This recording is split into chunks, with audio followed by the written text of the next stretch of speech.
राज्यातल्या सर्व शेतकऱ्याला सांगू इच्छितो की राज्यामध्ये सध्या 19, 20 आणि 21च्या दरम्यान फक्त ढगाळ वातावरण राहील, पण राज्यात मात्र 23, 24 आणि 25च्या दरम्यान काय होणार आहे, काही महाराष्ट्राच्या काही भागामध्ये काही जिल्ह्यामध्ये तुरळक ठिकाणी पावसाचा अंदाज आहे. म्हणून हा अंदाज सर्व शेतकऱ्यांनी लक्षात द्यायचा. कारण की काय झालं, महाराष्ट्रातल्या बऱ्याच शेतकऱ्याचा आता गहू काढणं चालू आहे, हरभरा काढणं चालू आहे, तूर काढणं चालू आहे, कर्नाटकच्या तंबाखू काढणं चालू आहे. तर त्या शेतकऱ्याला सांगू इच्छितो की राज्यामध्ये फक्त आता 23, 24, 25च्या दरम्यान काय होणार आहे की तामिळनाडू, आंध्र प्रदेश, कर्नाटक, केरळ त्या राज्यामध्ये ते चक्रीवादळ येत असल्यामुळं त्याचा असर काय होणार आहे, महाराष्ट्राच्या एका भागाला वाचणार आहे.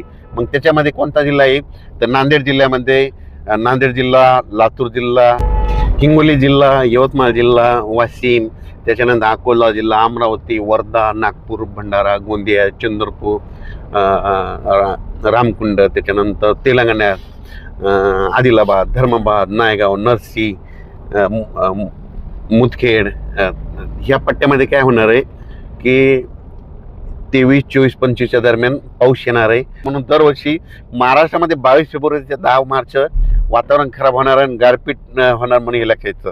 मग याच्यात गारपीट आहे का, तर तुम्हाला सांगू इच्छितो, नांदेड जिल्ह्यामध्ये काही भागामध्ये जिथं जिथं हलकी जमीन आहे नदीच्या बाजूला काही काही ठिकाणी गारपीट होणार आहे. म्हणून ज्यांचा हरभरा काढणीस आलेला असेल आज काढून घ्या, झाकून घ्या. कारण की अहमदपूर, लातूर जिल्ह्यामध्ये देखील अहमदपूर त्या पट्ट्यामध्ये हलकी जमीन असल्यामुळे त्या पट्ट्यात देखील काही ठिकाणी गारपिटीची शक्यता आहे. म्हणून हे देखील अंदाज शेतकऱ्यांना द्यायचा. चंद्रपूरकडे जरा जास्त गारपिटीचा असर होईल, कारण की तेलंगणामध्ये खूप गारपीट, तेलंगणा, आंध्र प्रदेशमध्ये खूप पाऊस पडल्यामुळं तिकडे पडणार आहे. त्याचा असर मग काय होणार, आपल्या महाराष्ट्राच्या काही जिल्ह्यातल्या भागाला होणार आहे. म्हणून हा अंदाज महाराष्ट्रातल्या ह्या शेतकऱ्यांनी लक्षात द्यायचा. पूर्व विदर्भ, पश्चिम विदर्भ ह्या दोन विभागामध्ये ह्या अवकाळीचा थोडा काही भागातच पाऊस पडणार, सगळीकडे पडणार नाही.